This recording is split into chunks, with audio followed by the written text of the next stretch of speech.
Le double mixte est un univers pas comme les autres. Si vous n'avez jamais vu une rencontre de double mixte en bowling, vous allez en prendre plein les yeux. En tous les cas, le plaisir de vous saluer et de nous accueillir ici au bowling La Sphère. Nous sommes à Fontaine-le-Comte, à quelques kilomètres seulement de la cité Poitevine. C'est la ville de Poitiers, bien sûr. Une ambiance électrique. Et on est en présence, bien sûr, du premier joueur français à avoir évolué en PBA du côté des États-Unis d'Amérique. C'est Bruno Bidon. Bruno, bonjour. Ouais, bonjour Marc, je suis très heureux de vous retrouver. On va assister là à la série des double mix. Donc c'est un format assez dynamique également. Mais c'est plus dur parce que les joueurs ne se connaissent pas forcément très bien. Donc on va voir ce qui va se passer. Réponse dans quelques instants. Ah là là, Bruno, vous êtes prêt, je le sais, vous êtes né prêt. Les joueurs sont en train de se préparer, vont être prêts de façon imminente. Le public est prêt. Mais la question maintenant, c'est vous. Est-ce que vous êtes prêts ?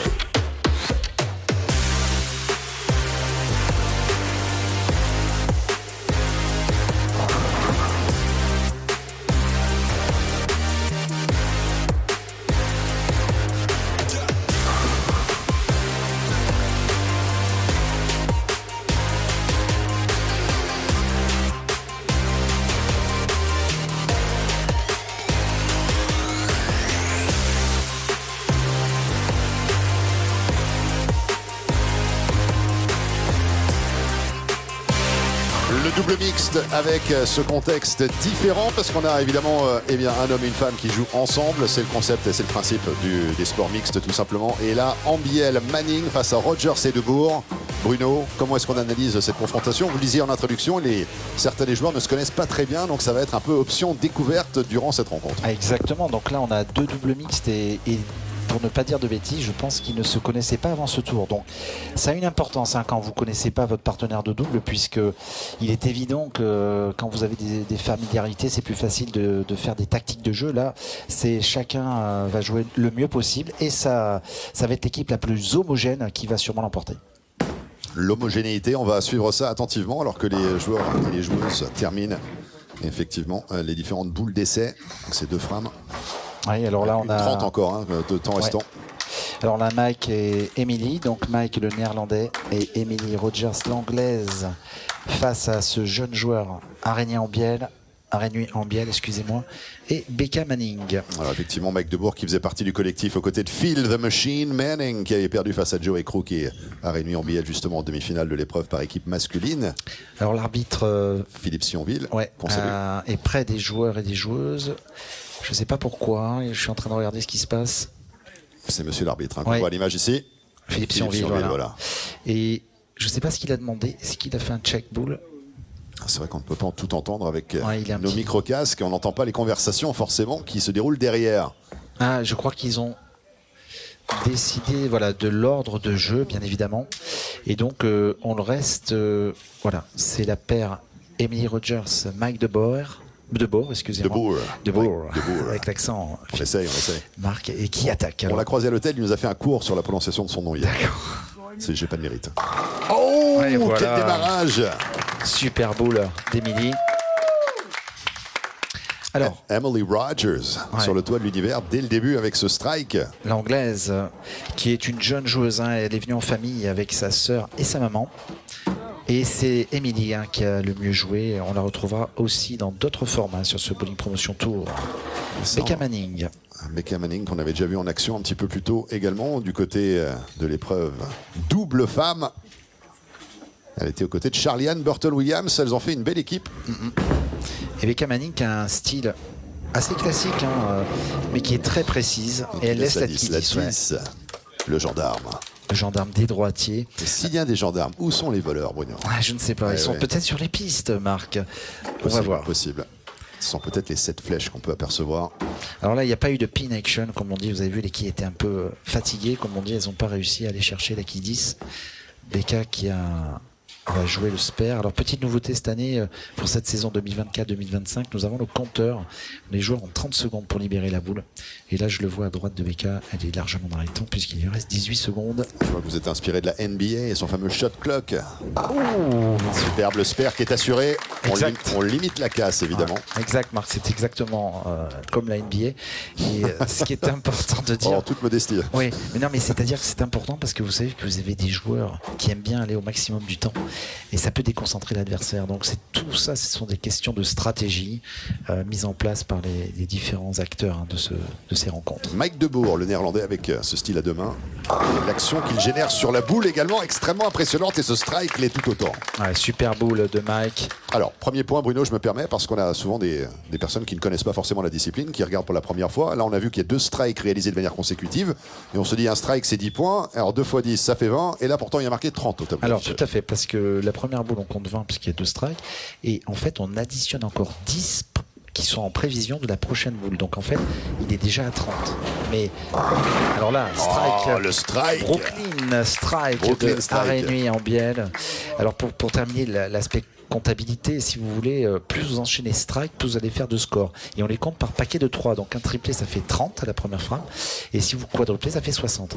Et c'est très important d'enchaîner les strikes. Donc là, on va essayer d'expliquer un petit peu le scoring. Effectivement, ils sont 30 à 30. Mais il y a avantage au strike parce que si Émilie triple, eh ben, elle passe à 60. Vous voyez ?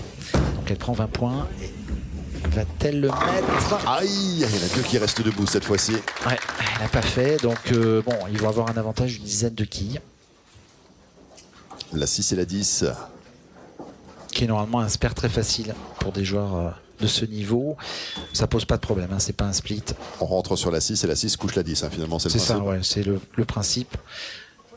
Et vous avez 2 possibilités de toucher ces 2 quilles, soit légèrement à gauche, soit légèrement à droite pour les faire tomber. Il y a une petite marge d'erreur. Alors là, elle a fait. Elle les a pris par la droite, donc pas de souci. Spare. Emily Rogers qui obtient ce spare donc sur la frame numéro 3. Émilie, hein, qui est une jeune joueuse. Hein, elle a que 17 ans pour vous dire. Il y a aussi la relève, hein, cette année, la Bowling Promotion Tour, avec pas mal de jeunes, hein, qui font partie du casting. Et ça fait plaisir de découvrir ces nouvelles personnalités qui sont des personnalités émergentes sur la planète bowling. Et ça compte de les prendre, de les inviter assez jeunes, parce que ça permet de les suivre et éventuellement qu'ils reviennent sur cet événement pour pouvoir performer. Alors Becca Manning, frappe numéro 3. Oui, alors là Bruno, que s'est-il passé? Alors là, elle a laissé le bucket, donc c'est une combinaison de 4 quilles. Et là, alors on va sûrement la revoir, la boule, vous voyez, elle arrive très très fin. Et donc la quille 5 n'est pas touchée. La quille 5, c'est celle qui est derrière la 1. Et à partir de là, vous n'avez aucun brassage de quilles, donc elle laisse cette combinaison, le bucket. Et c'est parce que la ligne de jeu de Becca est en train de... le village est en train de bouger. Il faut qu'elle change sa stratégie. Sinon, il va lui arriver des malheurs à Becca. Regardez ce spare. Parfait. Bien joué. Elle a réussi à rectifier le tir, hein, pour aller chercher le spare. Et regardez, hein, on voit bien la trajectoire là, de cette boule. Becca qui a mis la boule où il fallait. Il n'y a pas de souci, c'est très très bien joué. Alors ça, c'est une question que je reçois souvent justement sur mes réseaux sociaux par rapport à l'huilage.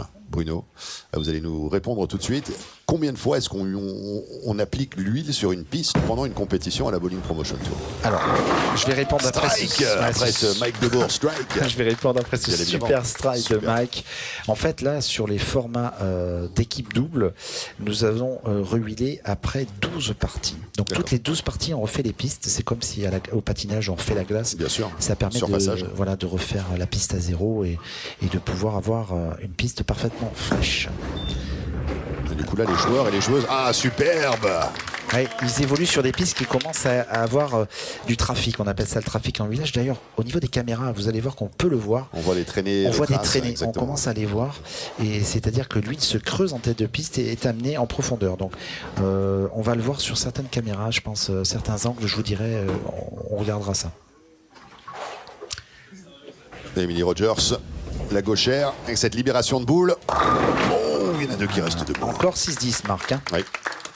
Deux fois de suite. 6-10 de manière consécutive pour Emily Rogers. C'est vrai que quelquefois, il peut y avoir une forme de malédiction qui s'installe sur certaines parties avec des joueurs et des joueuses qui laissent souvent la même quille dressée. Et là, quand on a une combinaison 6-10, traditionnellement pour une gauchère, ce serait plutôt la 7 qui reste debout. C'est intéressant parce que c'est le diamétralement opposé. Bon, elle le fait, pas de souci. Donc c'est un match qui est très serré, Marc, pour ce premier tour des doubles mixtes. C'est indécis. Bon, c'est des équipes qui sont à peu près du même niveau. Hein. C'est des deux côtés. Les garçons sont assez forts. Les filles se neutralisent, on va dire aussi. Et donc, ça va se jouer à des détails, ce premier match. Mais j'ai envie de dire que Becca Manning a un petit avantage parce qu'elle a fait plus de matchs sur cet environnement télévisé.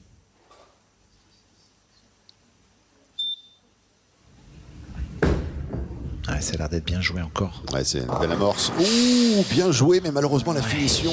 Il n'y a que 5 quilles qui restent, Bruno. 5, c'est la moitié. Ouais, c'est pas très bien parce que alors là, et puis j'ai pas très bien compris pourquoi sa boule a pas du tout pris d'effet. Voilà, on la revoit avec un angle différent. Vous voyez, elle a pas pris d'effet du tout au milieu de piste. Il y a eu un espèce de d'aquaplaning, comme on dit. La boule n'a pas réagi du tout. Huile au planning, il faudrait dire. Ouais, c'est ça. Et là, il va falloir qu'elle change sa stratégie au niveau du point de cassure. Ça va pas du tout jouer, malheureusement. Et en plus, ça fait une open flare. L'open qui va coûter très très cher au niveau de l'opération comptable. 5 et 4. Elle laisse la 5. Et je pense que le néerlandais va en profiter. Il ne faut pas lui laisser la brèche. Mike de Boer, c'est un capitaliste, hein, il aime profiter des opportunités lorsque celles-ci se présentent et se dressent devant lui. Mike de Boer. Avec sa technique très très particulière. Au bowling, hein, j'entends. Oui, pour sûr. Le reste, je ne me prononcerai pas. Là, j'ai vu les trajectoires. Alors, on les a vu avec cet angle. La 10. Et là, on a vu un petit peu les trajectoires. Je ne sais pas si vous avez vu, Marc, c'était assez rapide. On a vu le huilage sur la piste qui commençait à bouger.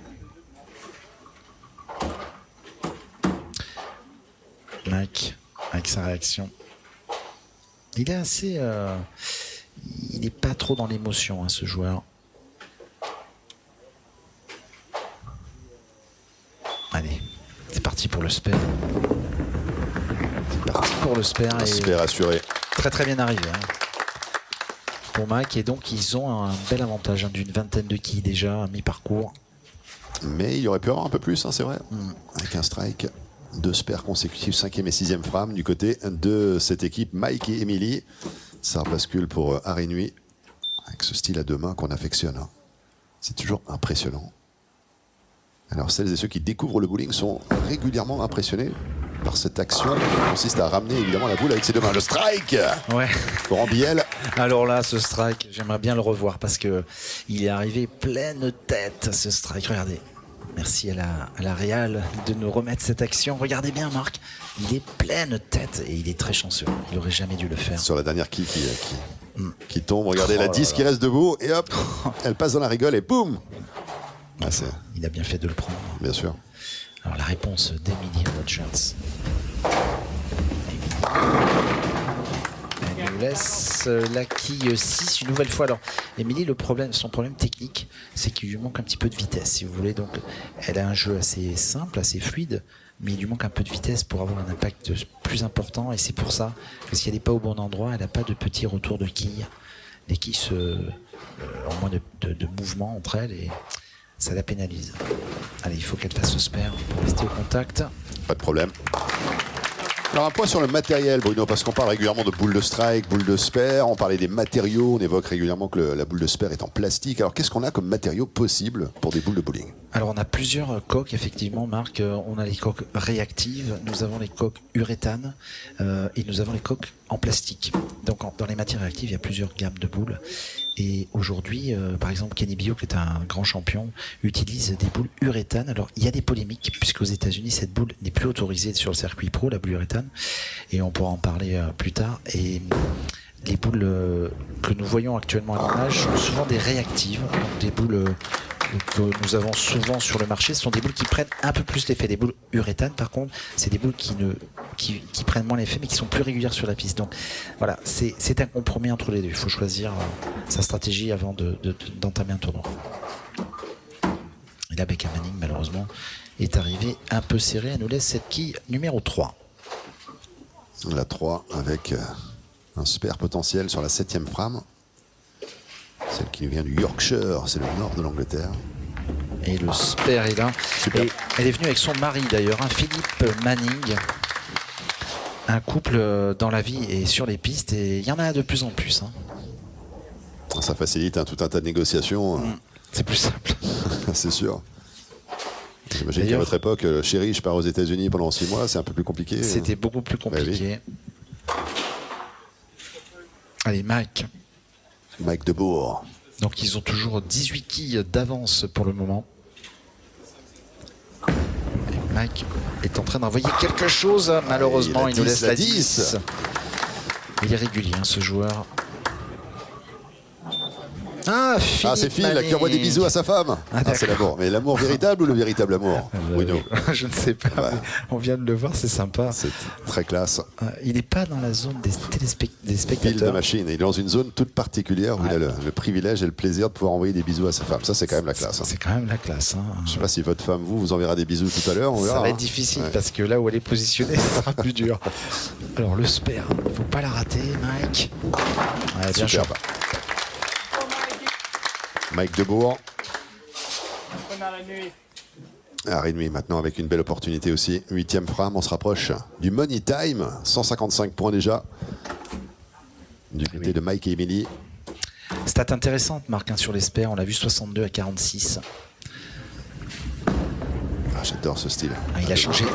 Oh, la Molière, elle bascule, mais elle ne se couchera pas. Five pin. Moi, j'ai envie d'avoir un petit café de plus. On a un petit café. Là, tout le monde a le bras levé. Hein. Ça va lui coûter cher. C'est vrai, n'est-ce pas, le spare? Bon, je peux vous rassurer, c'est pas le style de la maison de le rater. C'est fou, regardez au ralenti, comme elle a basculé cette quille. Elle n'est pas tombée. Regardez ça. On reconnaît Louis Bonnet qui veut lui aussi profiter d'un petit verre gratos. Oh, c'est réalisé. Ouais, sympa. Voilà, il a réussi à sauver évidemment son porte-monnaie surtout. En fait la quille 5 c'est la quille la plus facile au bowling à voir puisque vous pouvez la toucher des deux côtés et en fait c'est la marge d'erreur la plus importante, donc tout simplement la petite tradition fait que on dit ça, mais c'est très rare de boire un verre à cause de ce challenge. Emily Rogers qui arrive, qui laisse la 7, le gendarme des gauchers, de la gauchère. Mais on pense aussi à l'expérience que ça propose la Bowling Promotion Tour, parce qu'avoir des finales télévisées comme ça confère et ça ajoute une pression supplémentaire par rapport évidemment. Oui, parce que vous avez des joueurs qui sont habitués à faire des finales télé là dans notre organisation et dans le groupe des joueurs présents pour cette saison et d'autres non. Donc en fait le problème c'est que quand vous êtes une jeune joueuse comme Émilie, vous avez un environnement à passer, à essayer de maîtriser les finales télé. Il y a beaucoup de lumière, il y a beaucoup plus d'attention sur vous, puisqu'il n'y a que 2 pistes qui jouent actuellement sur 20 pistes ici à Fontaine-le-Comte. Allez, le spare pour Émilie, pas de souci. Le spare est dans la poche. C'est fait donc pour ce spare et la sécurisation de celui-ci. Elle a bien joué, il n'y a pas de problème. Et on approche tout doucement du money time, Marc. On est sur la frame 9, donc c'est la Foundation Frame. Pour notre ami Becca Manning qui est en retard. Mais c'est pas fini. Hein. Si elle arrive à striker, il y a peut-être une opportunité de revenir dans le match. Il y a toujours des opportunités pour bien faire en tous les cas. Becca Manning le sait et elle est en train de livrer cette boule pour aller chercher le... Ouais, non, je l'ai vu à la pause, hein, Marc. Elle n'a pas très bien joué. Elle a joué... elle n'est pas passée où elle voulait au niveau du passage. J'aurais voulu finir ma phrase avec le mot strike, mais ça n'a pas été possible. Pas cette fois-ci en tous les cas. Elle est pleine tête, la poule. Elle est déçue, on le voit à son regard.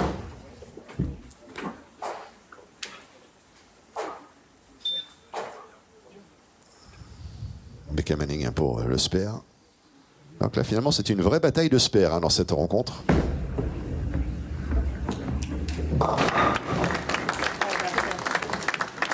C'est fait, c'est verrouillé, sécurisé.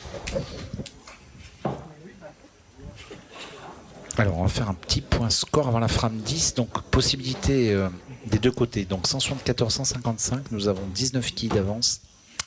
Ouais, à moins d'une horreur, c'est-à-dire d'un split infermable à côté d'un triplé. Le match est dans la poche pour Mike et Emily. Alors que va faire le néerlandais sur ce lancer? Mike Debourg sur la 10e frame qui ouvre avec un X. Le strike. Super boule. En plus, il y a quelques spectateurs anglais sur la partie gauche des pistes et donc il leur a dit, vous voyez, je suis là.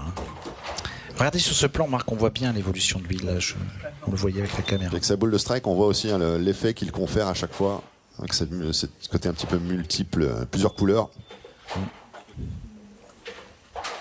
Mais il est sympa, Mike Debour. Allez.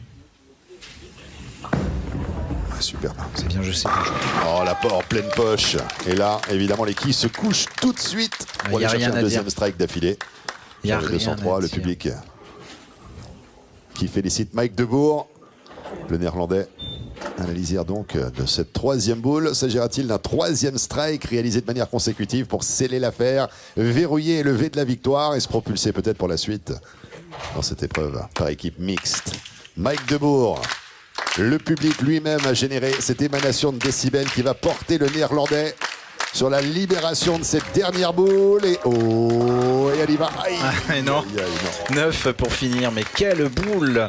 213 pour cette paire Mike Debour et Emily Rogers. Donc ils sont en quart de finale. Et donc là il y a une bonne ambiance parce que le match est plié. Donc Arénu Ambiel joue cette frappe numéro 10 avec cette super boule encore. Malheureusement il laisse la quille 4. Voilà, on sait que c'est une affaire pliée. Alors comment on joue ces dernières boules quand on sait que le match est terminé? C'est plus compliqué quand même. Hein. Ouais, c'est-à-dire que si vous êtes un champion, vous êtes tellement déçu que bon, vous les jouez mais sans aucune conviction. C'est ça. Après, comment vous dire, quand c'est télévisé, les jeux... Oh ben là, du coup, là, voilà, c'est raté. Plus de conviction du tout. On restera sur un score de 173 donc pour cette rencontre. Et là, quelle démonstration, match du premier tour, qualificatif pour les quarts de finale. On retrouvera donc, bien évidemment, Mike Debour et Emily Rogers face à Phil Manning et Avan Rhodes dans le prochain tour. Et oui, merci Marc pour cette fin de match. Alors, on va faire un petit point score de cette première rencontre. Donc, au niveau des scores, bien 173 à 213. Il y a eu énormément de spares sur le côté, le tableau d'Ambiel Manning.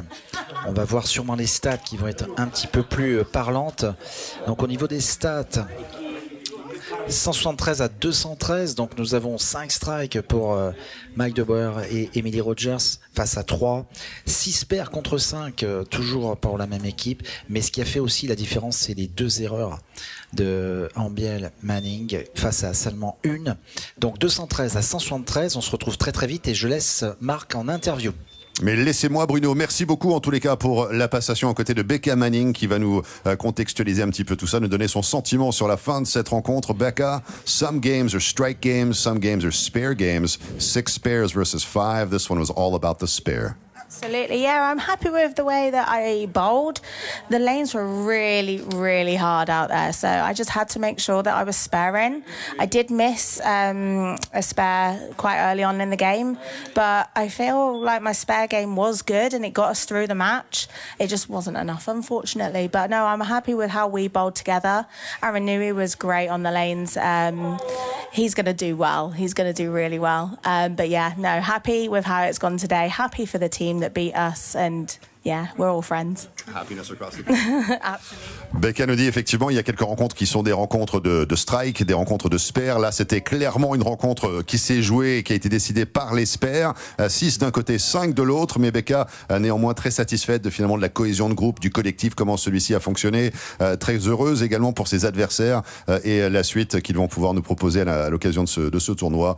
Donc, tout simplement heureuse avec un H majuscule. Becca Manning, thank you so much for the insight.